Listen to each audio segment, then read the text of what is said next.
नमस्कार, city news पर आप सभी का स्वागत है। मैं हूं राजेश रंगा और इस वक्त मैं मौजूद हूं रेलवे स्टेशन के नज़दीक। अभी एक नंदी महाराज ने लगभग 1 दर्जन से ज़्यादा आदमियों को घायल कर दिया है। जब वो टीम पकड़ने के लिए पहुंची तो उनको दुत्कार दिया गया, उनको पूरी सहायता नहीं मिल पाई। नीटू धीमान श्री गणेश चिकित्सालय से जो प्रधान हैं वो हमारे साथ सीधा लाइव जुड़ चुके हैं और अभी उन्हीं से बात करेंगे क्या कुछ पूरा मामला रहा। नीटू धीमान हमारे साथ मौजूद हैं और नीटू धीमान से जानते हैं आखिर ये मामला था क्या। धीमान साहब, क्या कहना चाहोगे जिस प्रकार से आज एक नंदी महाराज पागल हो चुका है और उसने दर्जन भर जो लोग हैं वो घायल कर दिए हैं। सबसे पहले नमस्कार राजेश जी, आपके न्यूज चैनल का यहाँ पहुँचने पर मैं स्वागत करता हूँ, धन्यवाद करता हूँ। देखिए, आज दिन में लगभग 12:30 से 1 बजे के आसपास भाई राज अशोक जी का मेरे पास फोन आया था। ये गैस एजेंसी रोड पे एक नंदी किसी पागल अवस्था में था, या तो उसने कोई जहरीला पदार्थ खाया था या कोई नशीला सुई वगैरह कोई खा चुका था वो, जिसकी वजह से उसकी दिमागी हालत बहुत ज्यादा खराब हो गई थी। उसने लगभग 4-5 आदमियों को, बाइक पे आने जाने वालों को भी ठोका है और वैसे भी राह चलने वालों को भी 1-2 को टक्कर मारी है। जब काफी ज्यादा परेशान लोग उससे हो चुके थे तो मेरे पास 1 बजे उसके लिए फोन आने शुरू हुए थे। मैं किसी काम से बाहर गया हुआ था, लेकिन मैंने अपने पूरी टीम के साथी मैंने तुरंत उसकी देख रेख के लिए वहां भेजे। जैसे ही हम गए, उसको हमने नशे द्वारा गिरने के इंजेक्शन भी हमने उसको 2 दिए। जो ज्यादा शरारती पशु हो जाता है उसको इंजेक्शन के बगैर नहीं पकड़ा जाता, लेकिन वो किसी भी कारण 3 घंटे की कड़ी मुशक्कत के बाद वो हमारे से काबू नहीं आया। लेकिन उसको हम पीछे लगे हुए घेरते घेरते हम सिटी थाने की 4 दीवारी के अंदर हम उसको ले आए।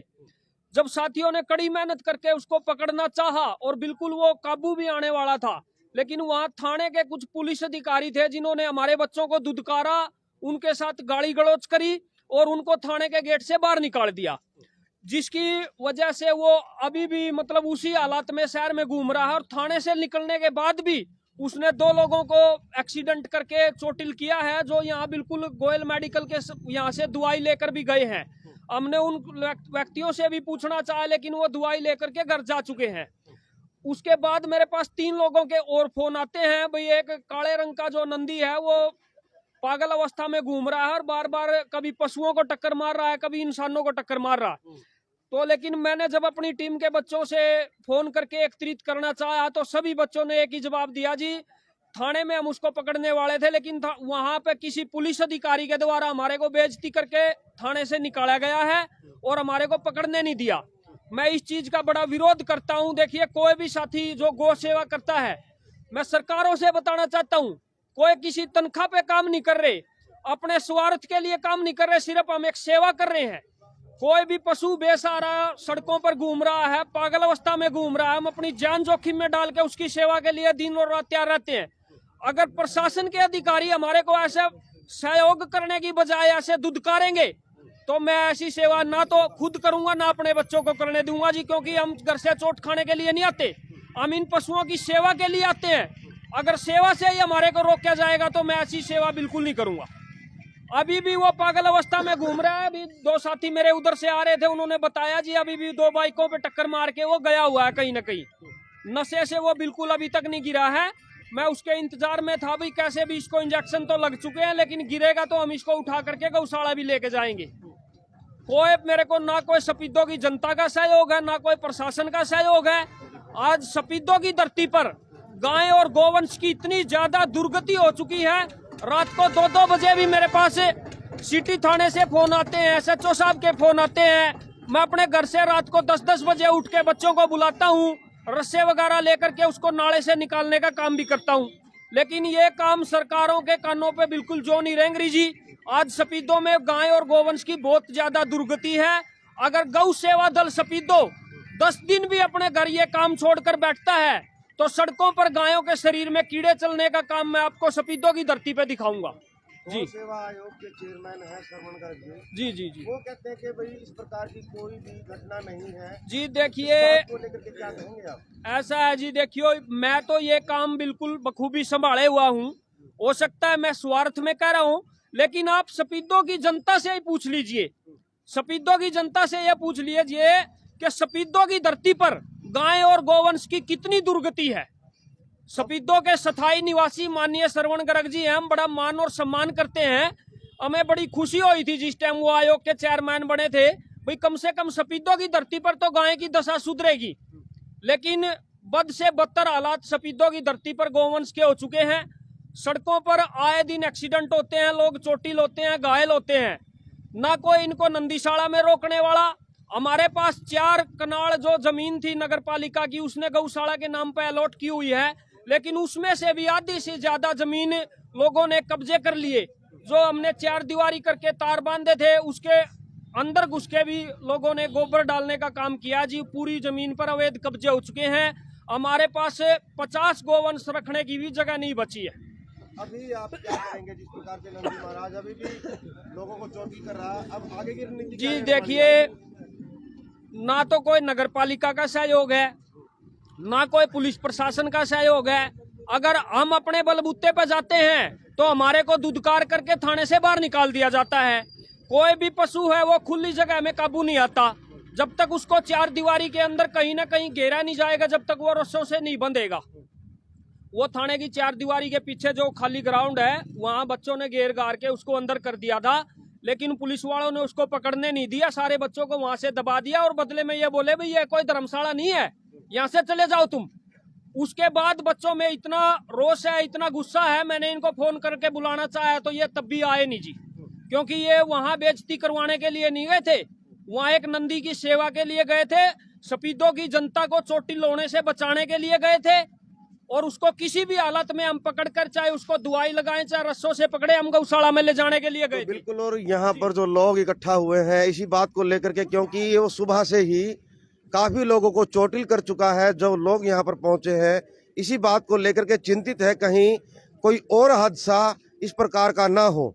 इसको लेकर के जो श्री गणेश चिकित्सालय के जो प्रधान है नीटू धीमान, उन्होंने साफ तौर पे बताया कि जिस प्रकार से हमारी बेइज्जती हुई है उसके चलते हम उस नंदी को बिल्कुल भी नहीं पकड़ेंगे। तो नीटू जी, अब क्या कुछ रहने वाला है, क्या कहना चाहोगे अब इस बारे में मैं बिल्कुल एसएचओ साहब से फोन करूंगा, क्योंकि जब भी कोई नाले में गोवंश गिरता है या सड़कों पर कोई एक्सीडेंट होता है तो एसएचओ साहब सीधा सीधा मेरे को फोन करते हैं, क्योंकि उन्होंने गौ सेवा दल सफेदों से बड़ी उम्मीदें हैं। जो काम सरकारें नहीं करती उसको मैं अपने बलबूते पर अंजाम तक पहुंचाता हूं। जो सफेदों में डायल 112 की गाड़ी घूमती है, रात को उनके फोन भी मेरे पास आते हैं। कोई छोटा गोवंश कुत्तों द्वारा नोच लिया जाता है जो बिल्कुल मृत अवस्था में हो जाता है, उसके लिए भी मेरे पास फोन आ जाते हैं। मैं अपनी पर्सनल गाड़ी भी मेरे पास, लोडिंग टेम्पू में, मैं उसी से भी गोवंशों को उठाता हूं। अपनी गौशाला की एम्बुलेंस से भी उठाता हूं। खासकर पुलिस प्रशासन की जब भी कोई कॉल आई है तो मैंने बड़ी मदद करी है। लेकिन आज बच्चों को जो बेइज्जत किया है वहां, कोई भी, मैं नहीं जानता उस पुलिस अधिकारी को वो कौन थे। मैं उनसे एक ही गुजारिश करता हूं जी, गौ सेवा दल सफेदों जो भी कार्य करता है दिन और रात गाय और गोवंश का कार्य करता है, और आपने उसी कार्य को लेकर गौ सेवा दल के जितने भी हमारे साथी थे, मौके पे अशोक राजपूत जी भी थे, आप भी मौके पे थे, ये हमारे पत्रकार जी हैं अशोक मित्तल जी, वो भी मौके पे थे, उनका फोन भी मेरे पास आया था।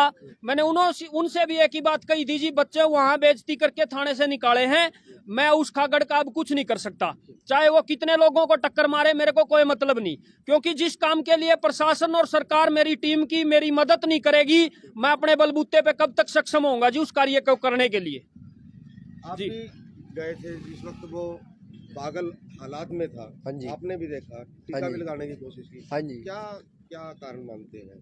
वहाँ पे जी वो 4 दीवारी में, जैसे कि हमारे प्रधान जी ने बताया है कि घेरा था, लेकिन हमने जो थाने का मेन गेट होता है ना लोहे वाला, उसको बंद कर दिया था। तो उसको पता नहीं सिविल वर्दी में पुलिस वाले थे जो थे, उन्होंने उनको खोल दिया। हमने उनको बोला भी किसको, बिल्कुल काबू आ चुका था। काबू आने वाला था, वो कोने में लगा हुआ था, उसको सिर्फ रस्से डालने थे। आपके पास रस्से अवेलेबल थे? सब कुछ था जी वहाँ पे, इंजेक्शन भी था, इंजेक्शन भी लगाने वाले थे। तो वो बोले कि यहाँ पे अब नहीं लगेंगे, यहाँ से चले जाओ। तो जब हमारे को सरकार ही मदद नहीं करेगी तो हम कब तक करेंगे जी। हम कोई पैसे तो लेते नहीं, ना कोई तनख्वाह भी रखे हुए हैं, अपने घरों से आते हैं, गाँव की सेवा करते हैं जी, और तो कुछ करते नहीं। और बाद में पब्लिक भी बोल देती है कि गौशाला वालों ने क्या करा, इवन इनके ऊपर बनी है तो ये क्यों नहीं आगे आते। नीटू जी, हर दुकान के ऊपर दान पात्र रख दिए जाते हैं, 90% दुकानें ऐसी हैं जिनके ऊपर दान पात्र रखे हैं, क्या कहना चाहोगे उसको लेकर के? जी देखिए, चाहे सरकारें कोई आयोग द्वारा मदद हो, चाहे सफेदों की जनता के द्वारा कोई मदद हो, चाहे दान पात्रों का कोई सहयोग हो, अगर उस चीज को सही व्यक्ति सही तरीके से अगर इस्तेमाल करे तो मेरा मानना है कि ना तो कोई बेसहारा गोवंश सड़कों पे आवारा अवस्था में घूमेगा और ना ही किसी भी गौशाला में या किसी नंदीशाला में भूख की वजह से किसी गोवंश की जान जाएगी। क्योंकि आज देखिए जनता भी दान खुलकर करती है, सरकारें मदद भी करती हैं, लेकिन कहीं ना कहीं जब उसका दुरुपयोग हो जाता है, जब अवस्था गाय और गोवंश की हालातों को खराब करती है। जी तो बिल्कुल अभी आपने देखा जिस प्रकार से नीटू दीमान की जो टीम है गणेश चिकित्सालय, उनके द्वारा साफ तौर पे बताया जाता है कि अब उस नंदी महाराज को ये नहीं पकड़ेंगे क्योंकि इनकी बेइज्जती की गई है।